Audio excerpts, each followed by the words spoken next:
Hello and welcome to the Sideline Live podcast. My name is Orla Keeling and I am the host of the podcast, where every week we bring you a brand new episode with guests ranging from Olympic champions to local heroes, coaches, support staff and anybody involved in the world of sport.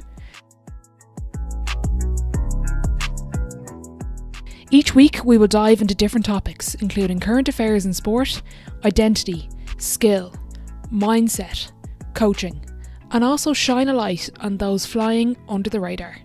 So tune in every week for brand new episodes, new stories, and new insights you've never heard before.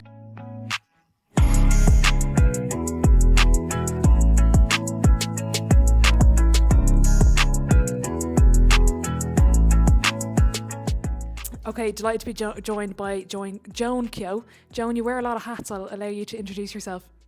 Sure, hi. So yeah, lots of hats. I'm here presumably this evening primarily because I'm chairperson at Kilmacud Crokes GA Club and I know the focus is around sport. I also sit on the management committee of the GA and run a financial services company in my spare time, I guess. I was going to say that. Is there anything you haven't done yet? Oh God, loads of things. Listen. Is there any, in terms of staying involved, you know, you're a very busy woman. Why do you stay involved at so many levels in the GA?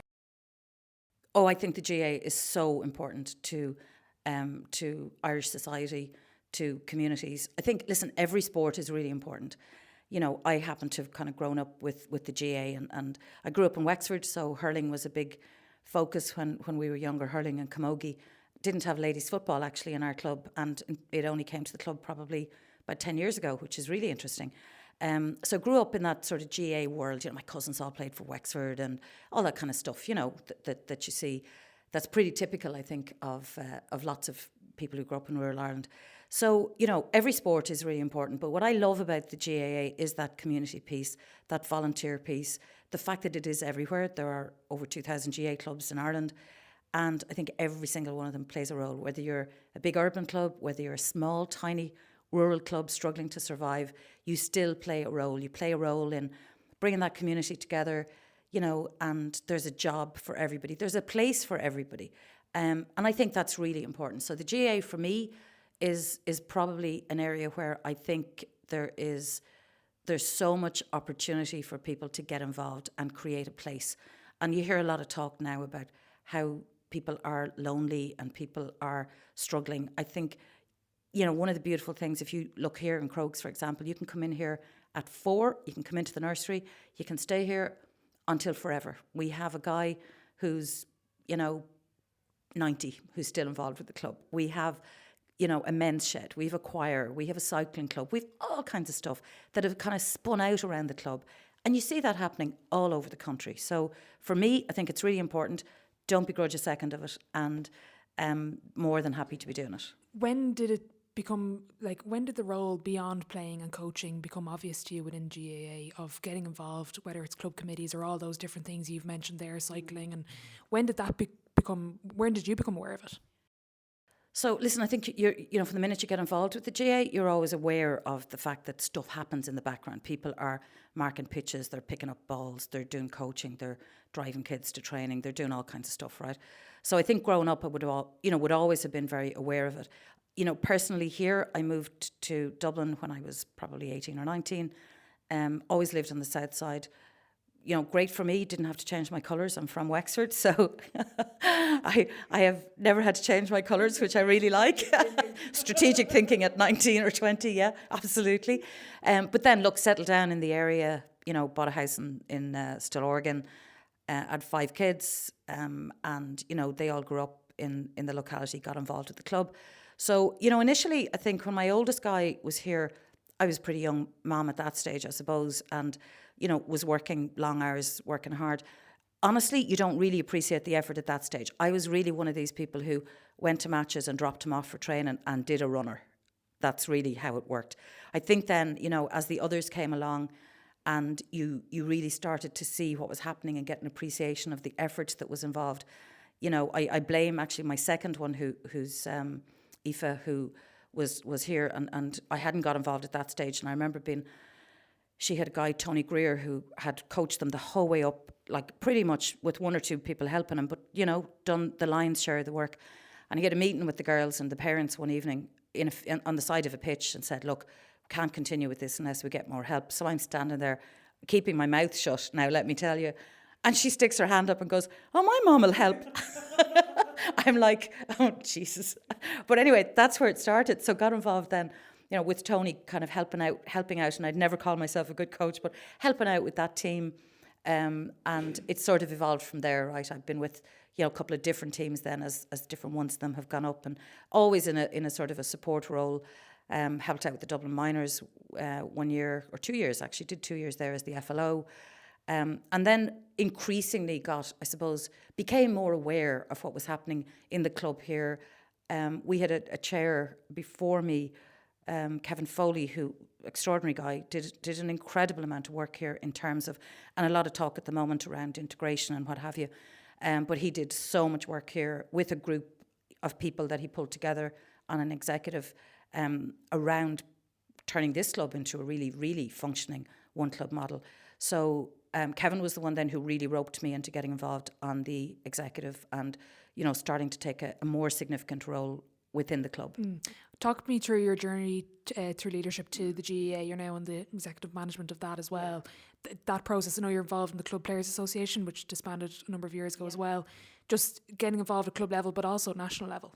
Yeah, so the Club Players Association was an interesting one, I think. And they did disband, and they disbanded because they were an organisation with one aim, which was to try and achieve some kind of, I suppose, structure around life for club players, because there wasn't any gaps. It was really tough for people to find time to get married, to find time to go on a honeymoon, to find time to take a break. And I think we felt really strongly that there had to be some structure about the GAA season.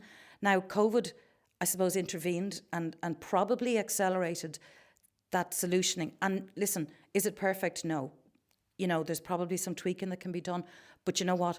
You talk to and I'm sure you've talked to lots of inter-county players, Orla, who will tell you this is game-changing for them, that they have time. And, the pundits may not like it, but I think it takes time for any significant change like that to become established. So I was asked to get involved there, partly, I suppose, because of my involvement here, and also maybe to they wanted, it's interesting, they wanted some different voices, and they wanted actually a female voice. So I think that was the reason I got involved there. I blame Derek Kent for getting me involved with the with Coiste Bainistí, because he put me forward as the Leinster rep. And again, as you know, there was a mandate to get to 40% representation from a gender perspective. And Derek and I, had known each other, not terribly well, but we certainly had known each other over the years, and our paths had crossed, and he thought I would be, I suppose, a useful addition there. So that's how I got roped into that one. But all of it, I mean, you can always say no, right, when you're asked. No question about that. But I think any time I've been asked, if I think that I can genuinely contribute, I suppose I do feel strongly enough that people have to, put their hands up and put the time in. So that's really how I got involved in both of those. Being a female in a male-dominated space, what's it like? Do you know what? I don't really particularly pay attention. And that might sound like a glib answer, but listen, I've been working in financial services for 40 years. I was CEO of a business when I was 29, a pretty significant size business. Very often been the only female in the room. So, I'm used to that environment. I am a great believer, though, that you survive in these environments if you've got the ability. And while I think that, creating an equal playing field is really important, irrespective of gender, social background, sexual orientation, any other criteria that you might look at.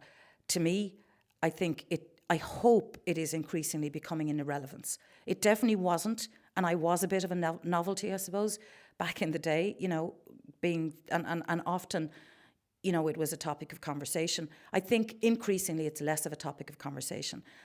I'm not personally a huge fan of mandated quotas as a general rule. However, I think they were a means to an end at a point in time. I hope we're getting to a stage where we revert back to it being an equal playing field, and then it's down to the abilities and the people, irrespective of gender. Yeah. And I'd love to think there's a time not too far in the future where it will become not a talking point, that it will evolve to a position. And by the way, that doesn't mean that everything has to be 50-50 or that it has to go one way or the other. I mean, I think people make decisions in their lives for different reasons. Many of my friends, when they had their second or third child, decided to give up work as females because it was what they wanted to do, not because it's what they were forced to do necessarily. So I think while I really do believe in having an equal playing field, I think we're getting to a place, maybe not as fast as some people would like, but we're definitely. And the other thing is, right, you can't change hundreds and hundreds of years of behaviour in 1 year or 5 years or 10 years or 20 years. It takes time to do it. So I think we're definitely seeing that evolution. Does it bother me being the only female in the room? Absolutely not. Absolutely not. I don't pay attention. I don't even think about it. Mm. And this came up, I had a chat with Conor Myler last year. He's doing a study on integration and has done a lot of research around Gaelic games. And what we spoke about was he actually brought it back to society. And the perception of women in society is actually another barrier that we don't talk about in these things. But I do want to ask, because I would agree with you in terms of, while I love women in sport and I've benefited from initiatives of it, I can't wait for the day where women in sport is not even a term. We don't talk about it. But how do you manage other people, maybe it's male or female, when they don't have the same views and, they're waiting for the chairman? Or, Lisa Fallon has a great story where I think she's with Chelsea, and she goes into their training ground and they think she's some physio and doesn't realise she's a coach, and she ends up learning all their set plays and had them snookered for the opposition. But how do you manage those conversations? Yeah, and listen, I'd be lying if I said I haven't been in those situations. I could tell you 100 stories. Like you're in a room, you're waiting to start a meeting. Some guy comes in. I've had people walk into rooms, and generally older people who've grown up in a slightly different time, right? But I've had that walk into the room and go, I'll have a black coffee with two or I'll have a black coffee with, 1 sugar, please, on the assumption that I'm there to serve the teas and coffees because I'm in the boardroom, So I've definitely had all of those situations. I've had situations, I remember at PFBC, we were building an office, actually, and we had a meeting with the developer and a couple of politicians because it was a big deal where we were doing it.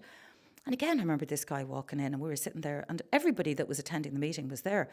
So I sat down, and I was the CEO of the business. I was the most senior person in the room from the business. And I'm sitting there and I said, okay, we get started.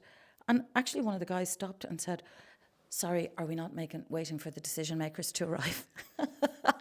So I've been there, right? And to be fair, in that instance, one of my colleagues said, actually, she's here. And again, I think I don't ever want to embarrass somebody who, I suppose grew up in a different time, maybe had a different set of experiences, because actually everybody needs to evolve on this journey, right? But yeah, and now that happens less and less, right? I mean, these are mostly stories going way back. Although I will tell you, I'd say a very big percentage of the correspondence I get here is addressed to Joan Kehoe, because there is an assumption I'm male. As the chair, like Joan Kehoe, they might look up my name or ask somebody, but there is almost that assumption that, it must be a male chairman of the club, which is kind of interesting. Yeah, it is, isn't it? And it goes back to, again, the society and, maybe tradition, in society and previous years. I do want to ask about women who want to get involved, and I've seen it. And what I don't like is the language around it. Sometimes I was at a women in leadership sport event, and it was about GEA and LGFA, and a club were talking about how they lost a woman to the male section. She was now the chairperson, of the, it wasn't the club, it was of a significant committee on the GA side and wasn't involved anymore in ladies football. And I put my hand up and I was just like, I was probably one of the youngest in the room, and I said, I don't really like the language we use around losing it to the men's side. I think it's of benefit to everybody if there's more women across the organisations.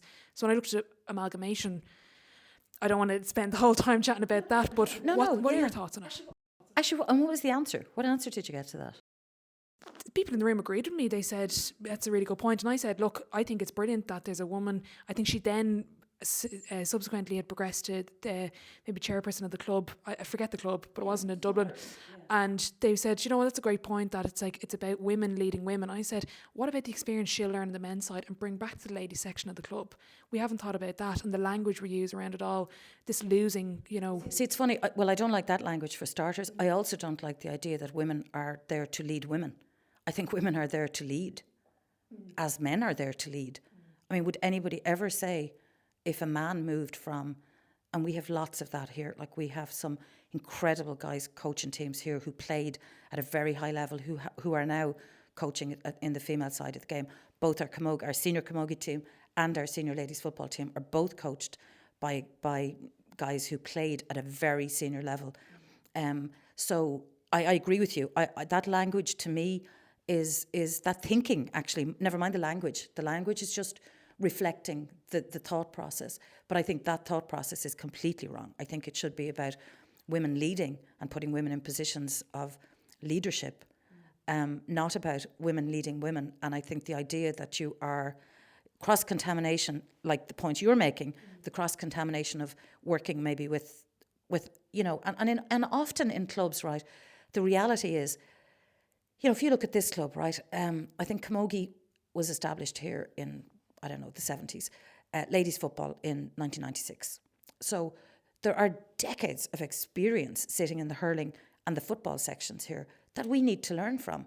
My vice chair in the club here at the moment, Tom Rock, has been in this club for decades.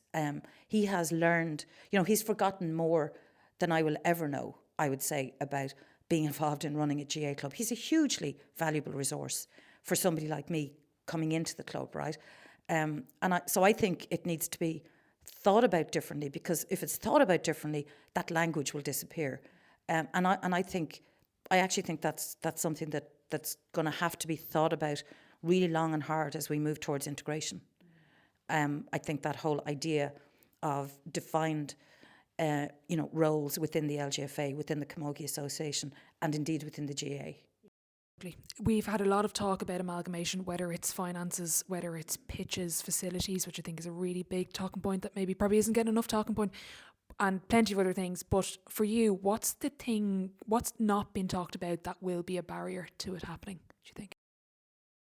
So these are my personal views, so I'm not gonna speak on behalf of the management committee of the GA or indeed of this club. We have, in Kilmacud, we have an incredibly functioning one club model, right? So we have a model here whereby pitch allocations, training slots, it's all done completely equitably across the sections. So it's a numbers game, right? So it's all based on numbers of teams, which teams which teams are progressing furthest in competition. So for example, our senior women's football team went on a run this year to All Ireland.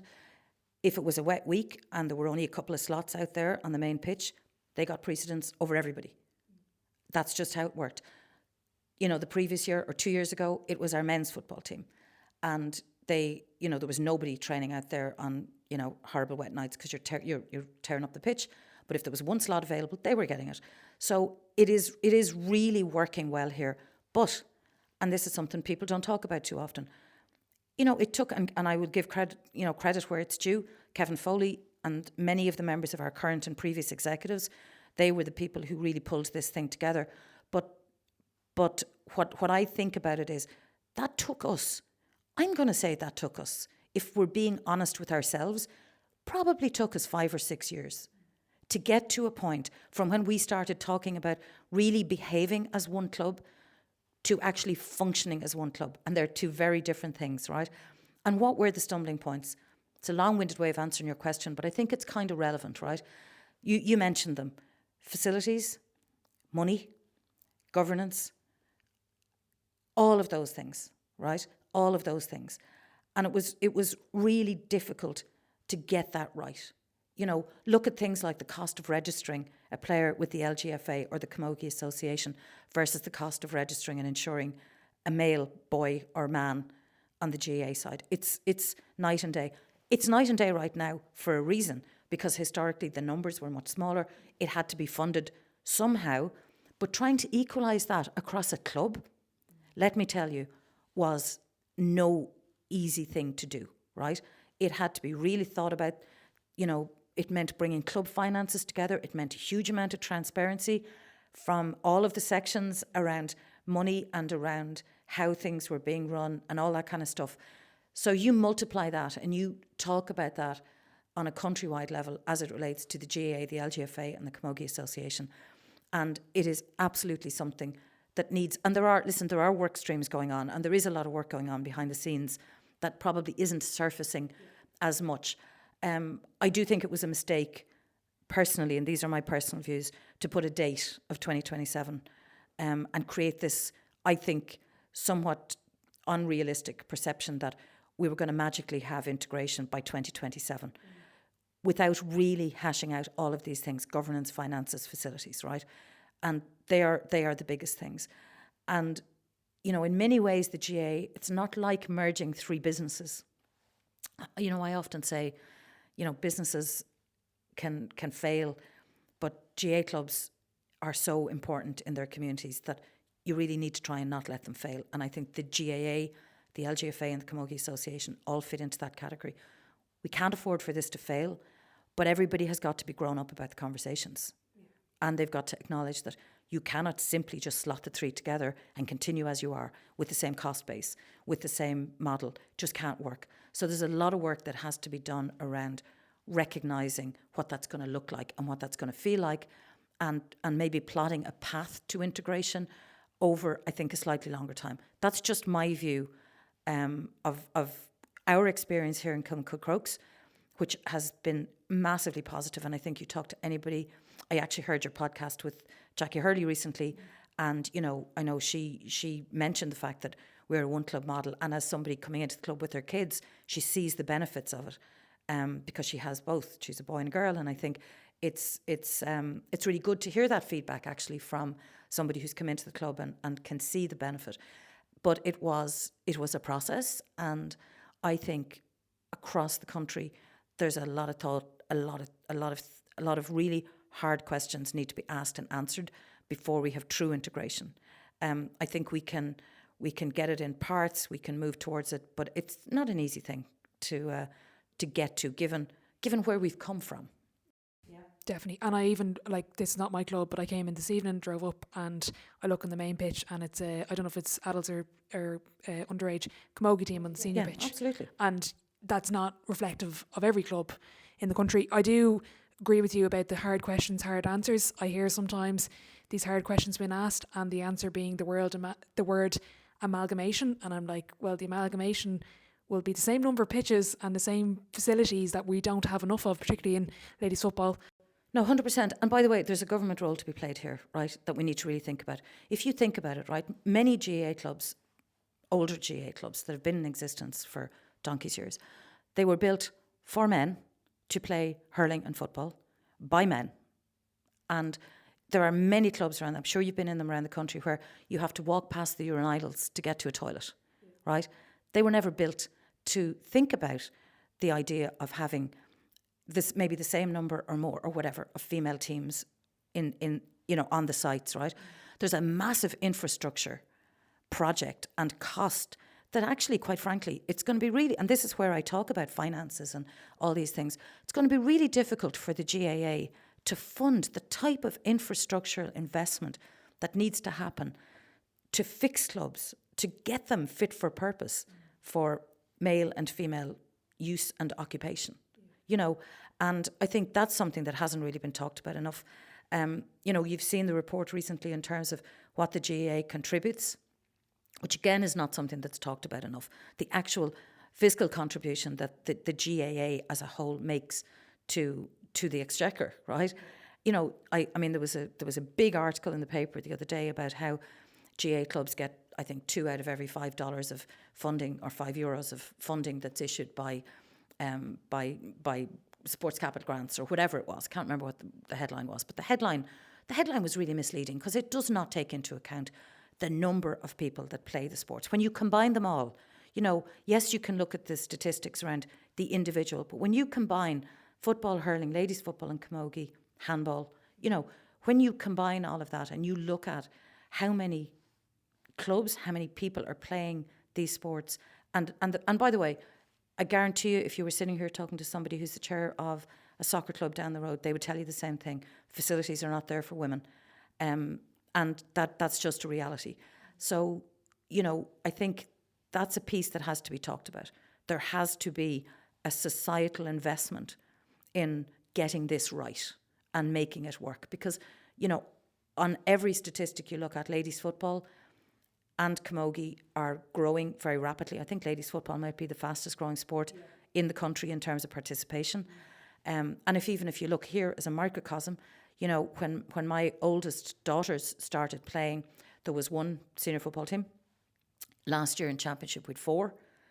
And when I say senior, I mean adult. Yeah, of course. Yeah. Sorry, over 18. We'd 4, right? We'd 4 camogie teams.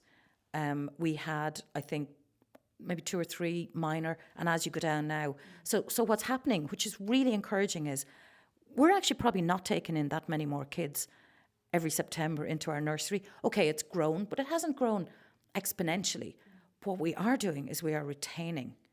And then we need to have facilities for adults to keep playing. Like we have, if you look at I always laugh at our football side, our men's football side. There's a team there, my oldest guy now plays on that team. And they call themselves the Dream Team. And these lads are all out there playing. They're kids, they're babies, they're kids, all on the line supporting them. You know what, they mightn't train very often, but they turn up every week, they play their matches. I think they've won a couple of, AFL 11 or 12 championships, whatever. But the point is, that's what it's all about. That is what it's all about. And if you're going to grow and keep that retention, we have got to provide the facilities to do it. So I think, and I think as it relates to integration, that's a really big thing to be talked about. Really big thing. Totally. The other point I wanted to chat about quickly was the coaching structures, traditionally within GAA, but then when you look across ladies football and you look across camogie, some counties are very progressive with it, and huge credit to them.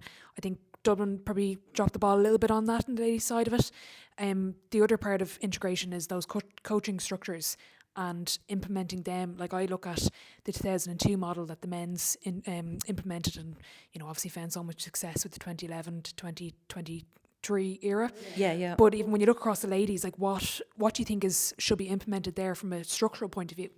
So we had this exact same problem here, right? So when we started looking at really, really properly running this place as a one club model, we found we had coaches.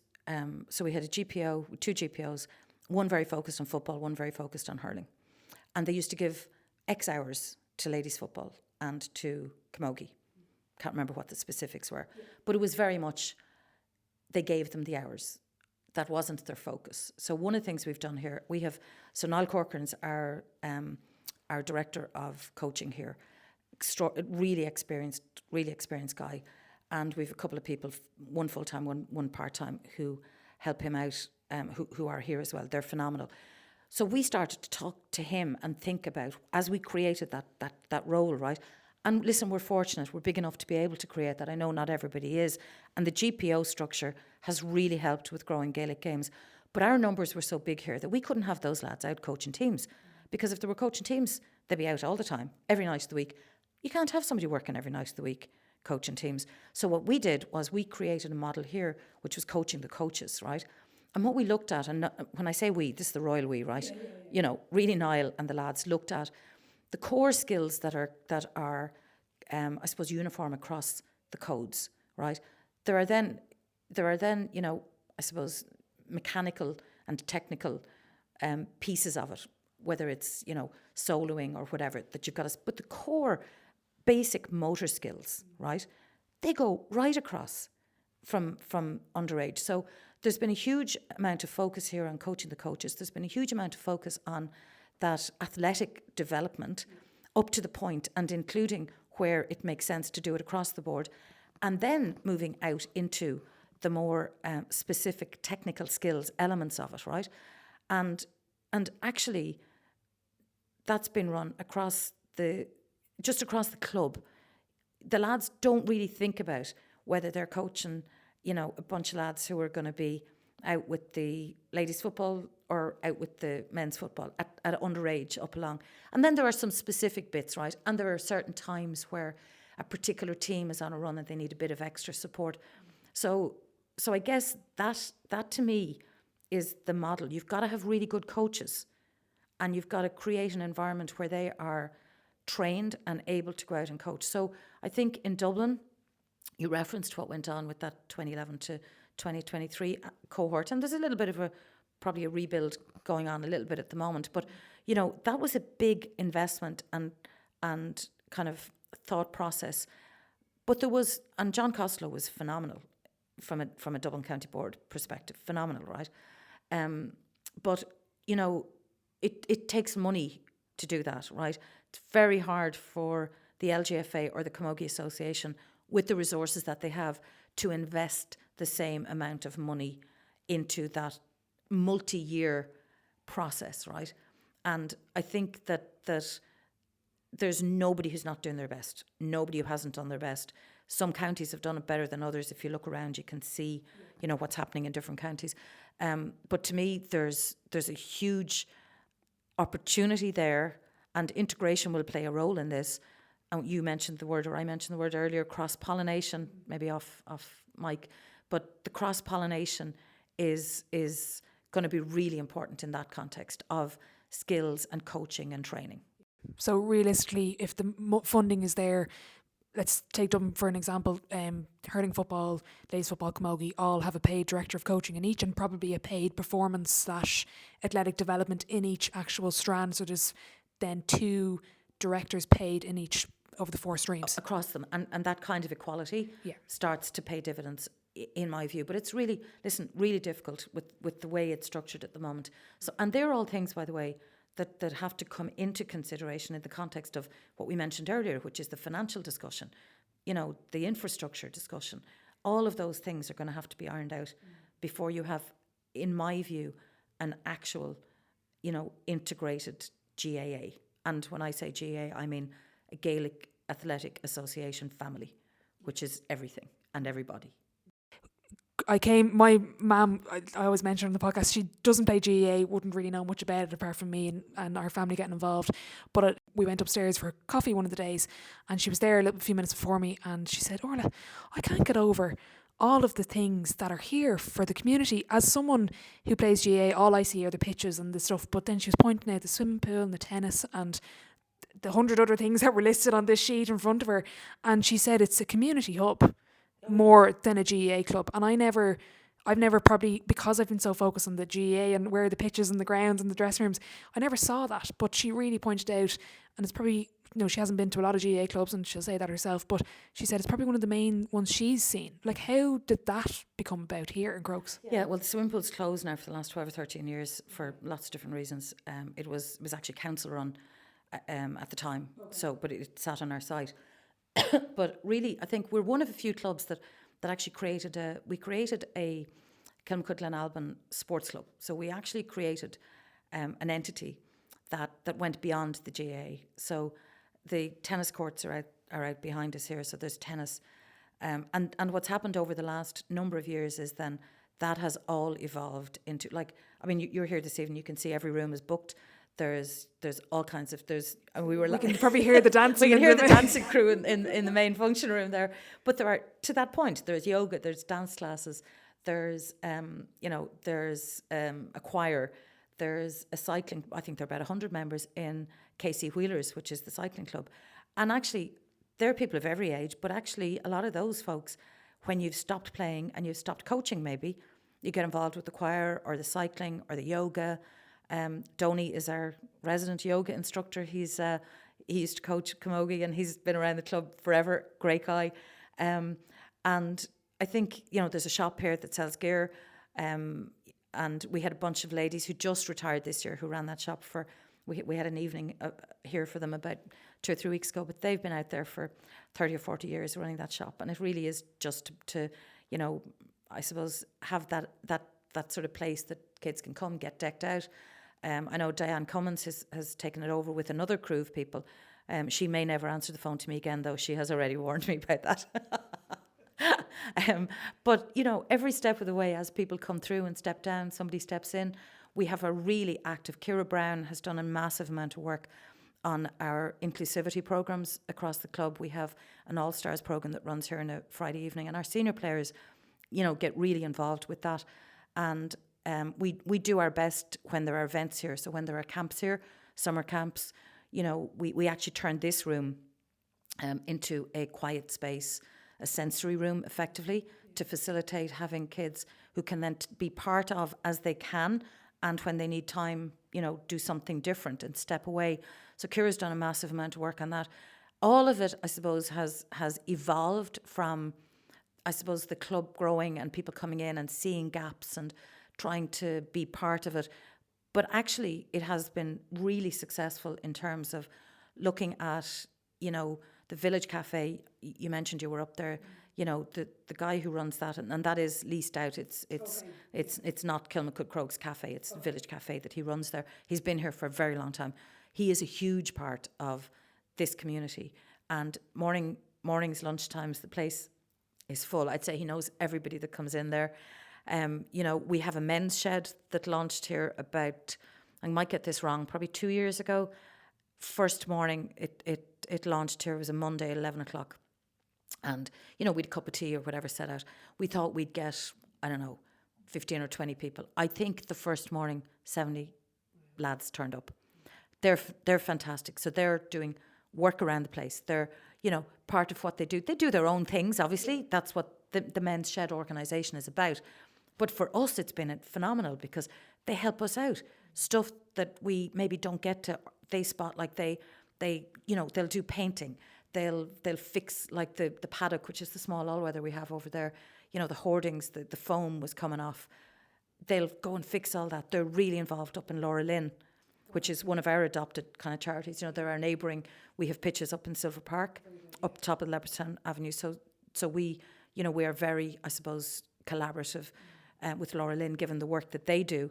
And our Men's Shed do work up there. So, that's been fantastic. Really interesting for them, and another big part, and another community out, because you don't have to be a member of Kilmacud Crokes. Like, this is, the Men's Shed. So all of these things have evolved actually out of the community. And I suppose, increasingly we are seeing generations and generations of people here. Like, my grandkids have started playing here now.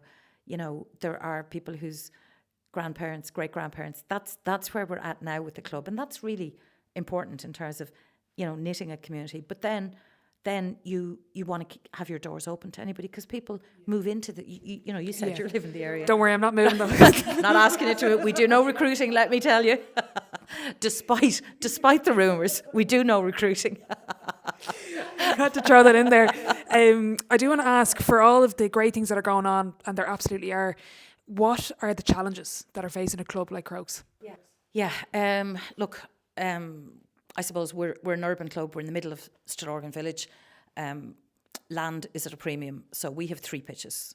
We have 3 pitches and a small all-weather. So that's it. That's what we have available for our 3,150 playing members, registered playing members, right? So we spend 50% of our membership income renting pitches every year, 50%.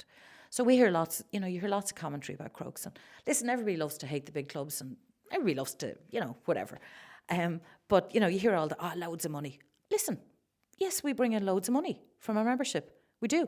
But we spend even more loads of money trying to keep the place afloat, trying to rent pitches, trying to keep the facilities that we have working to their optimum, trying to maintain the clubhouse, the facilities, all the things that you'd expect to be happening. And I think sometimes people lose sight of that. So, we rent pitches all around the place, from rugby clubs, and we're really grateful that we get the opportunity to do that. We're out as far as Bray.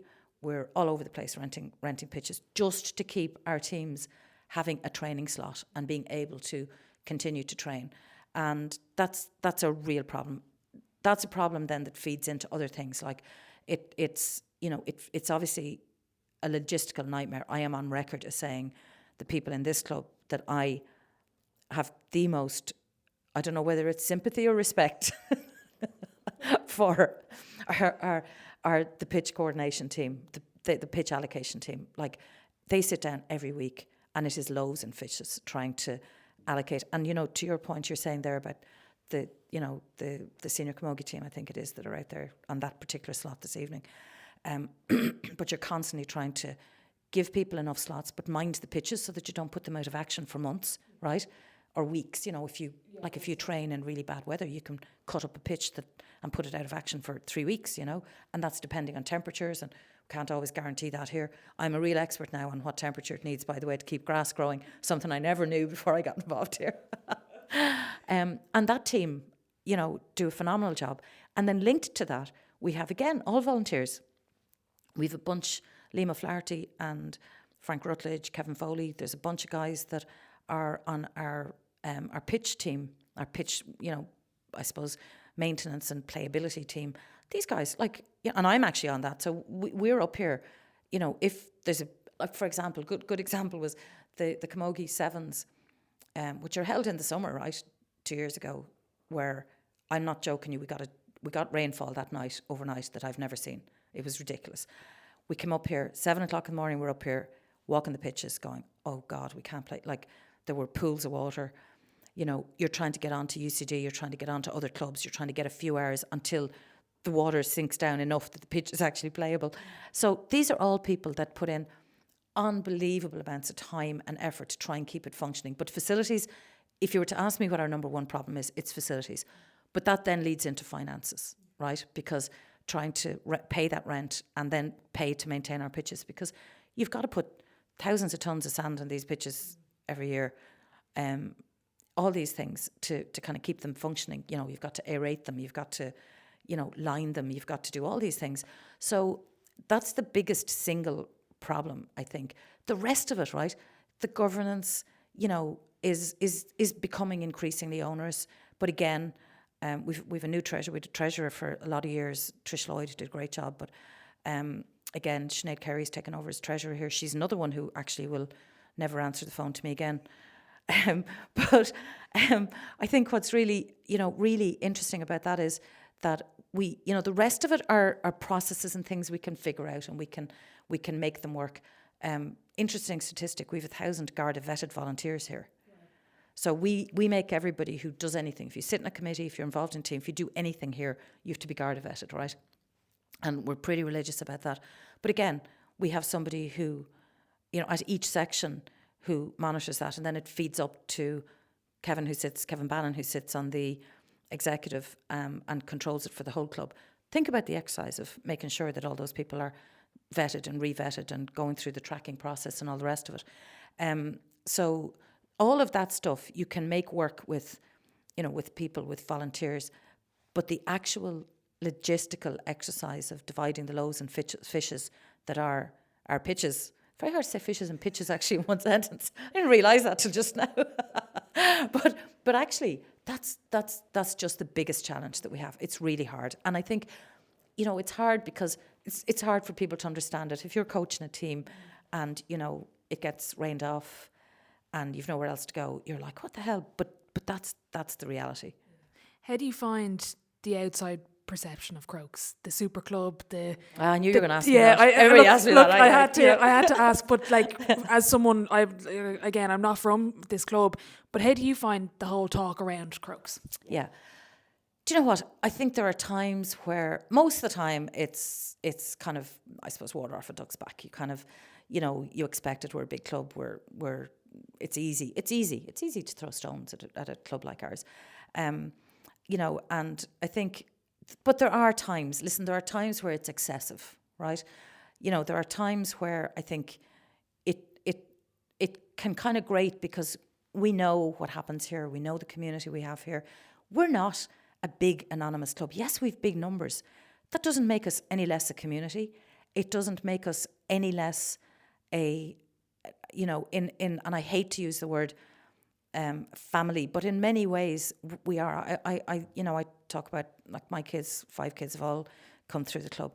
They're best friends. Like, they're friends from college, they're friends from school, they're friends from everywhere. They're all great friends, but their friends here are incredible friends, because they've been on that pitch. They've trained.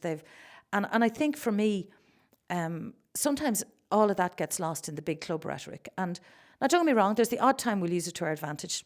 You know, if you want to rally the troops, sometimes you'll go, they all think whatever, you know. So there's a bit of that goes on, I've no doubt. I don't subscribe to it, but I have heard stories about that being done in dressing rooms. And you know what, whatever. So, and I heard somebody interviewing, I don't know who they were interviewing, actually could have been maybe Robbie Brennan when he was here. And they were asking him, can he draw on that in a reverse psychology way? And I think you can to some extent. But some of it is hateful, quite frankly. You know, genuinely, some of it's hateful.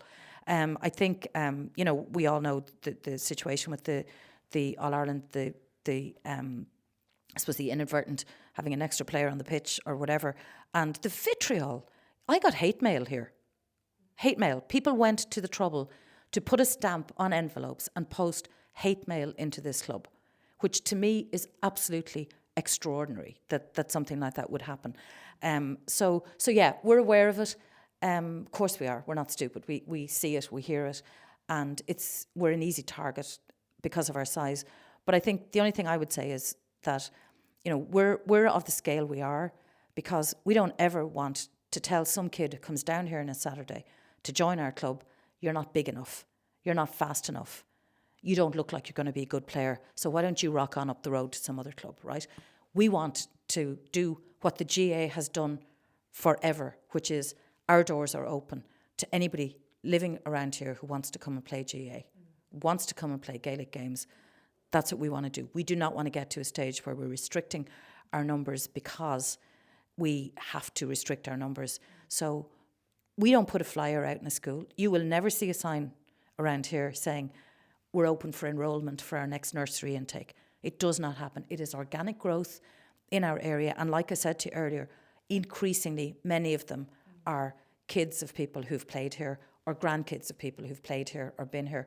So, and again, I don't want to ignore the fact that we're a big club. We absolutely are a big club. We're a big club with a whole different set of problems than, you know, I'm said to you, I'm from Wexford. You know, rural clubs have a whole different set of problems, and but they don't have some of the problems that we have. And I think fundamentally what we all have in common is this desire to be part of something. And, you know I don't like this phrase, but people talk about finding your tribe. And I think for many people, the GA is our tribe. And I think I certainly don't want to be in a place where we ever have to start to shut our doors and get selective about who we bring in. Or, by the way, even worse, get selective when they've been here for 6 or 7 years and they're under 11 or under 12. And instead of us making a team, which is what we do, if we have, 3 teams and we've got another, say, 20 kids staying on this year, we don't say, oh, actually, you know what, we look at that population, no place for you here, so why don't you go find somewhere else? We create another team and we keep them. And we keep these kids and these young people playing our sports. So we don't play that elite card. If you look around this club, the percentage of people who play, at inter-county level is tiny compared to the number of people in the club, right? We've had a really good run across a couple of sections at the moment, but we've had really bad luck. I think our hurlers were so unlucky last year. I think our footballers probably equally got a bit unlucky, but actually probably rode their luck the year before. Those are the things that happen in sport, right? I think maybe, if I'm honest, I think sometimes we get an unfair amount of it. There are other big clubs that don't seem to get the same level of vitriol that we get directed at them. So, let's I think, we acknowledge it's there, and I think fundamentally nothing we can do about it. We can only control what we can control. Can't control the outside rhetoric. But I think, people who come here and who spend time here actually would give you a very different story about our club. We had Castle Island ladies here for the All-Ireland semi-final. We were lucky enough to be able to host it here. Now, let me tell you, you talk about a club effort, like for getting that done. I mean, because you have to obviously be really careful around stewards and parking, and we had guys here from early morning, and the amount of people that put their hand up and said, can we help? What jobs do you need doing? But where I was going with that was the Castle Island supporters who came up, and we had loads of messages from them. They were blown away by the hospitality. They were saying stuff like, Jesus, you're just a really sports, like GA mad club. It's great because they'd no experience of us other than what they'd probably read or heard. So it's lovely to get that kind of feedback from people who spend time here. Yeah, totally. Come here, I'm conscious of time. No, Let me know I'm if grand. No, I'm grand. From your perspective, I love asking people this question about success. As a chairperson of Kilmacud Crokes, what is success to you? So that's a good question. And if there was some of the senior managers sitting here now, they'd be glaring at me because success for me is not winning championships and Leinster finals and All Irelands. Yes, it is a component of it. Yes, it is fantastic. It's great for the club. It's great for the kids to see it. But success for me, as the chairperson of this club, is being able to continue to provide a space where everybody who wants to play Gaelic games in our locality can come in and play Gaelic games at whatever level that might be. The high-profile games, the high-profile wins are, the bonus points for me. But actually success is not measured by silverware. And I think sometimes the silverware is actually as a result of getting the rest of it right. So that's my answer on that. And as I said, there'd probably be a few senior managers around the club glaring at me if they were sitting here. Well, you've had a lot of success as well, but it does come from having the right foundation. I do want to ask a little bit on the GAA as a wider kind of topic. Promotion of the game has been talked about a lot recently, and how I personally feel we're shooting ourselves in the foot. Even remove the split season, I'm talking about promoting the game. I don't even know when matches are on anymore. I can't keep up, and I'm a GAA fanatic. Yeah. And I live and breathe it, and I find it hard to keep up. And I think we're capping it on ourselves. We're not going to feel the effect until the future. How do we promote the game in a sustainable way? Yeah, it's really interesting you say that, because I actually tend to agree with you. I have a real interest in a couple of different counties, right? So I'm from Wexford. I love to know when they're playing. I try and get to every Wexford senior hurling game that I can, right? I have a load of nieces who play underage for Wexford, and excuse me, I'm obviously living in Dublin, an interest there. One of my daughters plays for Dublin football team, ladies football team, and I've kind of friends and relatives around a couple of different clubs. Limerick, I'd have a particular interest in. So it's really hard to find actually where and what is going on with these in one place, right? It's really difficult. You're Googling and you're getting, it's. So I think there is a job of work to be done around that. I think there's also a job of work still to be done around the branding of our games, right? And what do I mean by that? I don't mean that we need to copy any other sport or be the same as, but actually, and there has been a little bit of a move. You've probably seen certainly the last All Irelands. There was more of an effort to have some of the Vox Pops things. Yeah, there was a bit of and the YouTube stream and stuff. 100%. So there's more going on. Yeah, I think GA Plus, whether you hate it or you love it, and everybody has different views on it. It is allowing the sport to get into, to get to a different audience, I think. But to me, there is still a gap there, and I think there is work to be done on doing that, because I do think we're missing a trick. I also think we're playing certain games in the wrong locations, right? I think there's nothing worse. And I know people want to get out and play on Croke Park. And I think if you're in a final of some sort, that's great, and it's lovely to do.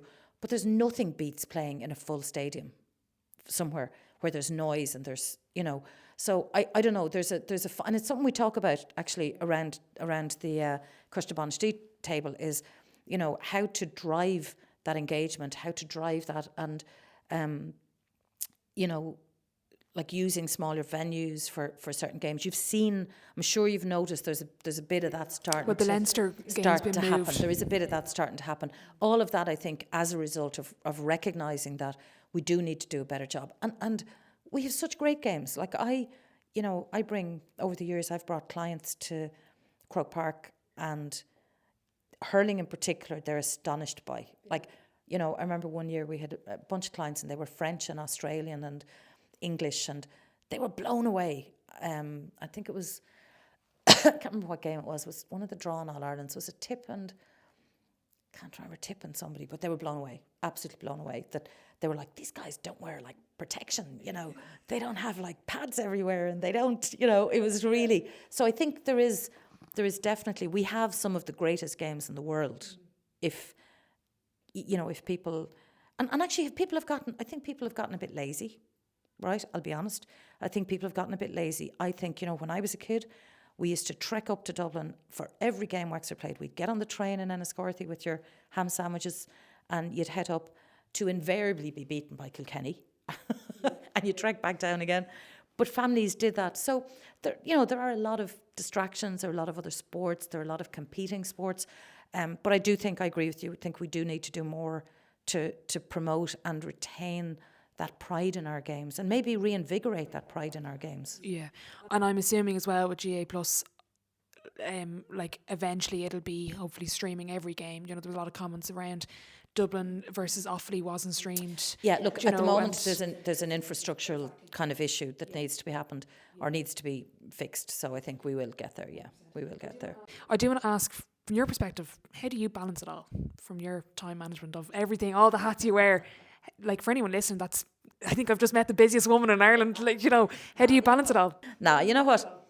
I don't. I'd be lying if I said, I have been really fortunate both in my career and here to be surrounded by some incredible people,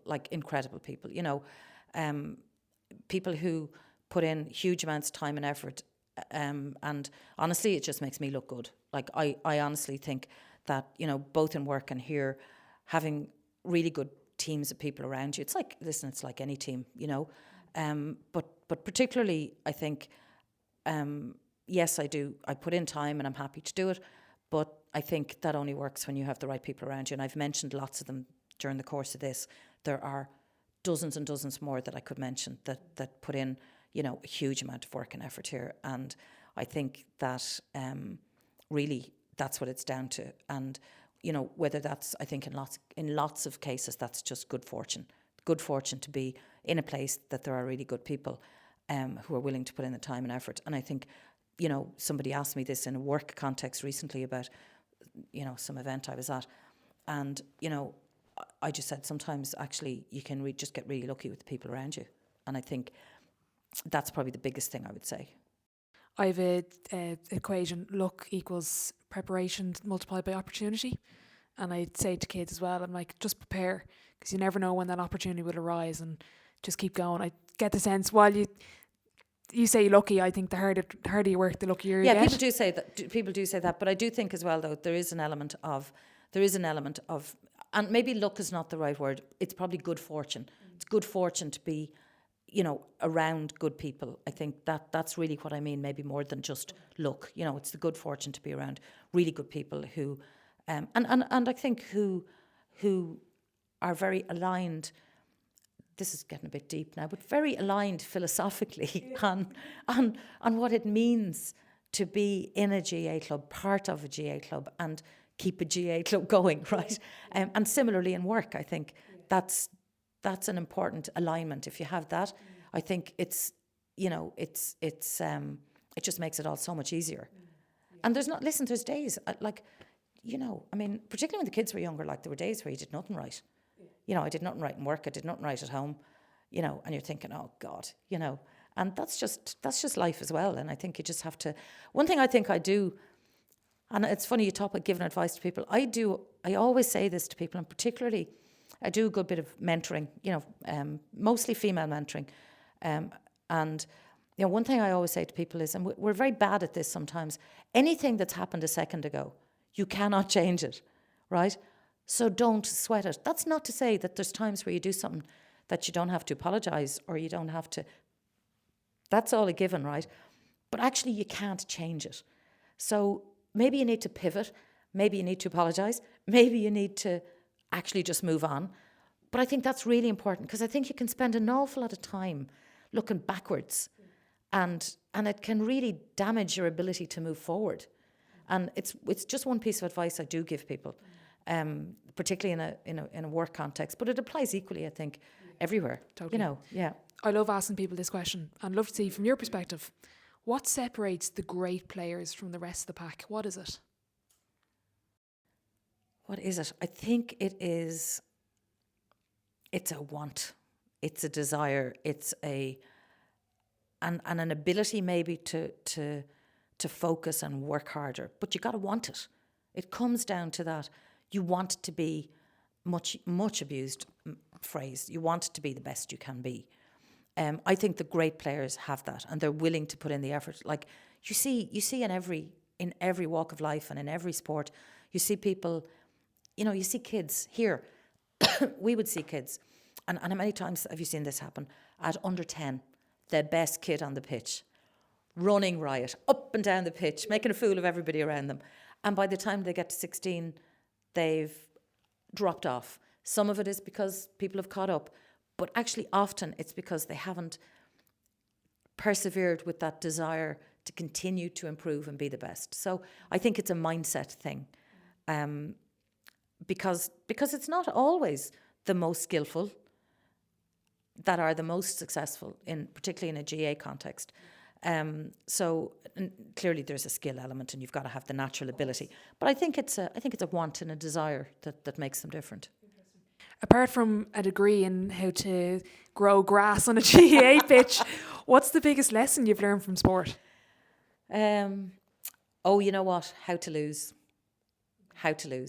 And actually you can apply that across every aspect of your life. In my business, we're pitching for business. So we're going out, we're pitching against, 3 or 4 others. We get down to the last 2. You think you've got it in the bag. You get a phone call to say, listen, you were too small or you were too this, so we decided to go with somebody else. And it's just that ability to pick yourself up and move on. And I think, from a sporting perspective, I think that's something that everybody who plays sport learns, and whether you're on the pitch or you're off the pitch and you're experiencing it, I think that's a big learning that people, and by the way, that doesn't make you not want to win. It just means that you understand what it is to not always win, and to accept, I suppose, the bad with the good, and actually, because this is a word that we talk about all the time. We talk about kids, we talk about young people, resilience, the lack of resilience, and how that impacts on young children, on teenagers, on people in the workplace. Lack of resilience. I think sport and ups and downs and wins and losses actually help develop resilience. And I think that's a really, really important trait, and one that everybody needs. So that's probably the biggest thing. For your kids, you mentioned you have 5 of them. What do you hope they've learned from sport? Is it that resilience piece or it's something else? No, I think resilience, teamwork, all the things. Listen, all the things. Resilience. Now, that's not to say, like, there are people who do individual sports. That's a whole different mindset and a whole different. But for me, I think definitely resilience. I think being part of a team, teamwork, making sacrifice. I mean, over the years, like when mine were little, I had all those conversations. So-and-so's 6th birthday party, or 10th, 6th probably too young. So-and-so's 10 and they're having a party in, I don't know, it was wherever, Leisureplex or wherever it was at the time, right, on Sunday. And you're like, we have a match on Sunday. No, I know. And they've got to make those decisions. They've got to decide, you know what, it's more important that I turn up and play with my team than that I go to that party this particular day. Those decisions, and I am I think I've always been, well, they if they were sitting here now, they'd probably be looking at me going, what's she talking about? But I think I've let them make a lot of those decisions. They might tell you otherwise. Yeah. But all of those things are really important. Is there been a game or a moment that has made all of your efforts as a volunteer worth it? Is there a moment that comes to mind when I ask that question? Is there a moment that comes to mind? I think lots of them. And some of them probably not the ones you might think. I think the big wins, we've talked about those, are great. But my youngest was playing, it was I'm going to get this wrong, maybe under 15 championship. They'd been a team that had never won anything the whole way up. They were always getting knocked out at quarters and semis. And when I think it was under 15, that year, I think they'd lost nearly every league game, right? They were shocking. I don't know what happened to them. They were shocking. But they came together for championship, right? And they won the first 2 kind of round robin games. And then they drew the third, but it got them to a semi, right? And they got to a semi, and the team that was expected to win the championship that year, they actually we got a home draw out here, and they beat them. And then at the time, Fox Cab were the big underage team to beat. Yeah. But they beat Fox Cab, right, in the under-15 championship final out there, as in up there. And honest to God, it was because it was a team that wasn't expected to. And actually, Vincent Hogan, who used to write for the Indo, his daughter was on the team, and he wrote this fabulous report of the match, which we copied and gave to every one of the girls. How sad is that? But anyway, that was just one of the things, and there's lots of those. But that was a phenomenal, And there's different games. There's games where, and these are all, I suppose. Listen, the ones that are going to mean the most here are the ones where I suppose your own kids are involved to some extent. But there are loads of them, like really exciting. Like last year, our senior camogie team. They're a senior. We now have a team in each code playing at senior level, but our camogie girls, had important games to come back up last year, and there was a big delay because there was some issue, if you remember. But when they came through that was huge for them and huge for the club. So there's loads of them, and I think the ones you probably remember most are the ones your own kids are involved in, for sure. Who's the biggest influence on you, Joan, or who do you learn from? Oh God, geez, that's a hard question. I think you learn from different people as you go through all the different aspects of your life. My dad was probably a big influence growing up. I think he was a farmer in Wexford, but a very even and a very fair kind of human. Probably learned a lot. I think a lot of some of the things I feel like I've taken from him. But then you have when I started work in Bank of Ireland in 1984, and a guy called Willie Cotter was the CEO of the Investment Bank of Ireland, was the CEO there at the time. Like I was 18 or 19, and he took an interest, and for no good reason other than I think I worked hard and I did a few jobs for him, and he took a bit of an interest, right? People like that, I think, as you go through life, are people you learn from. But you're learning all the time. Like here, even, like every time that we have a situation that comes up, I think I mentioned Tom, Kevin, all these people, you're learning from them all the time. And I think, when you stop learning and you think you know it all, that's when you're in real trouble, right? So I don't know if I would pick out, any one human that has, I suppose, had the biggest influence on me. And I know lots of people have that person. I would have said for me, it's a collective of people at different stages as I've gone through my life and my career. Okay.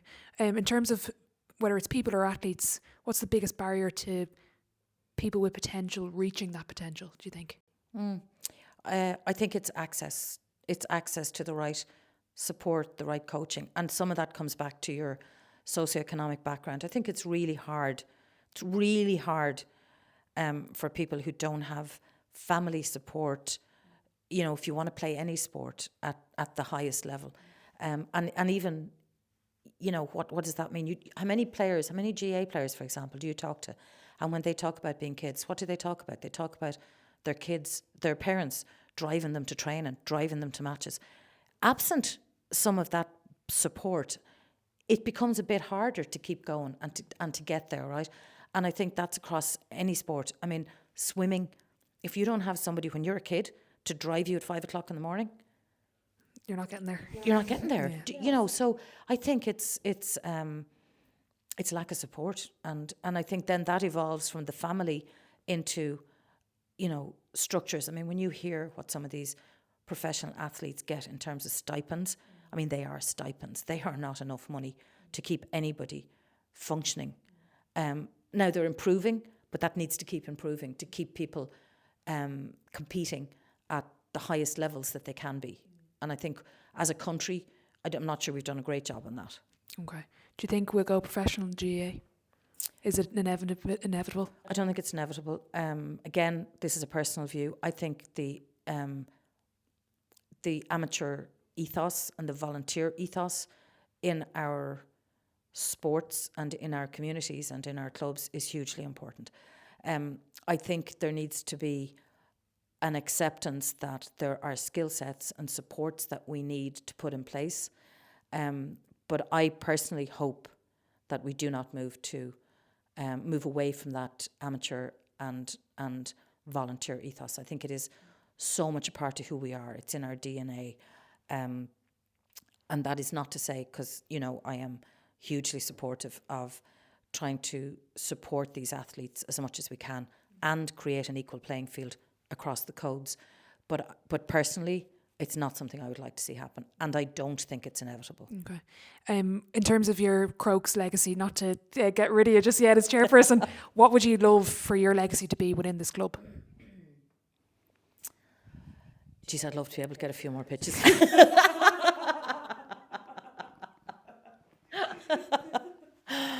Yeah, I'd walk away happy if I could get a few more pitches somewhere. Brilliant. I'm going to move on to the sideline 7, conscious of time, so we'll fly through them. Question 1, Joan, what's your favourite quote? So when I set up my first business, so I've set up businesses a couple of times. When I set up my first business, I was the CEO of PFPC, which was we had 800 people, pretty significant organisation, and a couple of us left to set up a business. And a friend of mine who was very, very senior in another organisation, I went into the new office, into work one day, and we just started. There were 6 of us. This was a big step to take, right? Walking out of a big enough job to set up this. And he sent me a poster, and I won't do this justice on a podcast, but you may have seen this. It was a picture of a crane with a frog. So the frog was like down the crane's neck, half swallowed, legs sticking out, but he had his hands around the crane's neck, so the crane couldn't actually swallow him. So he was still hanging out, and underneath it just said, "Never give up." And it always has, it has always resonated with me as being such a great quote to live your life by, never give up. And then I suppose to go back to my dad, he used to have a saying. He always said, "Never go anywhere with your arms swinging." Okay. And I love that, because that to me speaks to a load of things. It speaks to being open and generous and thinking about where you're going and what you're doing. So there are 2 things that I really like, or 2 sayings I really like. You sparked one final question there, just on being 29, a female CEO and finance. Was there ever that imposter syndrome, or did you ever experience that? Always. Yeah. What was that like, and how did you get over it? Here, listen, always. Anybody who tells you, you know what, that is again something. Yeah, there were I found myself in situations with, if I told you some of the places I've been, the people I've met, just by virtue of being, in these roles with some of these firms, there were times when you're standing in a room going, what in the name of Jesus am I doing here? But I think what you got to do is, or what I certainly did was, I think there's an element of, you want to make sure you keep those thoughts inside your head. That's the first thing. They're not outside your head thoughts, right? So don't ever articulate them, ever. Don't ever say, I don't know what I'm doing here. So I think the biggest thing I would say is I train myself to keep those inside my head thoughts inside my head and just kind of plow through it. I think that's probably, but yeah, absolutely. I think, and anybody, and actually, it's funny, you were chatting earlier about the gender thing. I don't know, maybe that is a female trait to be more inclined to feel that imposter syndrome thing. But yeah, absolutely I did, yeah. Yeah. Question 2, best sporting event you've been to? I'm assuming now, you're going to hate this. It is GA. I've been to American football games and golf and basketball, in New York, lots of different fabulous events, right? And this is really parochial, but the one that I remember the best is Wexford winning the All-Ireland in 96. I know. Because because to be fair, you did send me these few questions in advance, so I had a few minutes to think about these ones, and I thought, oh geez, I'm not going to say Wexford, and then I said, I am. so honestly, that was it. This is hilarious. So I was pregnant. I think I was about 6 months pregnant with my second, and And so fully grown up human, right? And they won the game. And I swear to God, because all my family were up, and I think we might have stopped off in the Stillorgan Park Hotel, as you do, right? And we spent, I'd say, 7 hours getting to Wexford town with this stream of cars. There's photographs. We had some great photographs, to be fair. My oldest guy, David, was probably, I don't know, I can't remember what age he was. Whatever age he was, I can't do the sums right now. But anyway, I'd say it's the first time ever he got 2 days off school for no good reason. So anyway, not really exciting, but I have to be honest, that was it. Well, I thought you were going to say the under-15 Foxcal. No, it was Wexford in the All-Ireland 96. Brilliant. What's been the biggest setback or challenge so far in your career, and how did you react to it? So we did have, it's funny, first business we set up, we'd had a pretty successful first couple of years. And then, I don't know, unless you mightn't, but you had the whole Lehman situation in the mid-2000s, where big crash, big financial correction, let's say, huge impact on our business. And we came within a very small amount of money of not being, capitally adequate, which means that you would have lost your license, all that kind of stuff. And that was, I think, January 2008. So we knew we had a big client that was probably going to go with us, that would fix the problem, but we weren't sure. So we had a couple of months of that uncertainty. And what we did was we met with about 30 staff at the time, and we were totally honest. We called everybody into the room and we said, listen, lads, this is where we're at. We know we've a great business. We're very close. We need one more big client, but this correction has damaged us. Assets, we get paid on the assets that we service. The market had corrected, so they had dropped significantly. Our revenue had dropped significantly. So it wasn't that we'd done anything wrong with the business per se. It was just but anyway, we talked to everybody and we said, this is where we're at. So we've got a real cash flow issue for the next 3 to 4 months.